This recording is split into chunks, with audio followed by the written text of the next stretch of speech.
The first time the shovel hit frozen ground, people laughed. They laughed from the road, from their trucks with heaters blasting, from behind gloved hands and raised collars. Who digs a hole in winter? Who wastes strength on frozen earth when the cold already feels unbeatable? But the mother didn't look up. She just drove the shovel down again, breath fogging the air, fingers numb, heart heavier than the sky above her small rural town in northern Canada. Her name didn't matter to the neighbors. To them, she was just the widow with 2 kids in a falling down house. The furnace had failed in early November, right before the real cold arrived.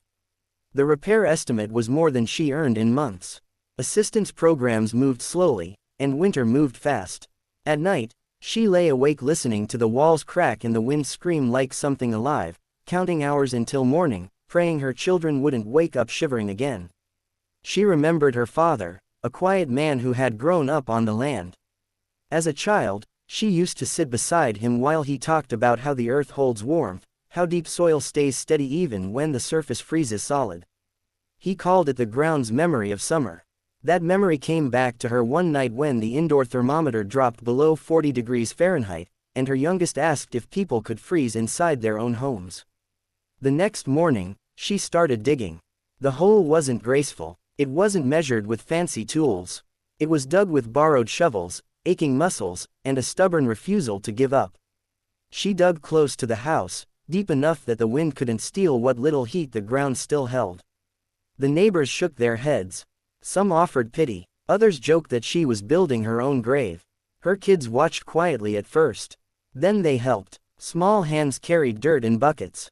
They learned quickly not to complain because complaining didn't make the cold go away.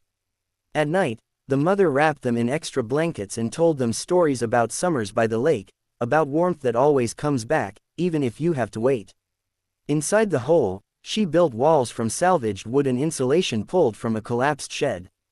She sealed gaps with rags and tape. It looked useless from the outside. Just a pit in the ground. A cold trap, people said, as if the cold itself would settle there and finish them off. The first night they moved down into the hole, she barely slept. She waited for the cold to creep in, for her plan to fail. But something strange happened. The air felt different, still, calm. By morning, the thermometer she hung on a nail read 75 degrees Fahrenheit.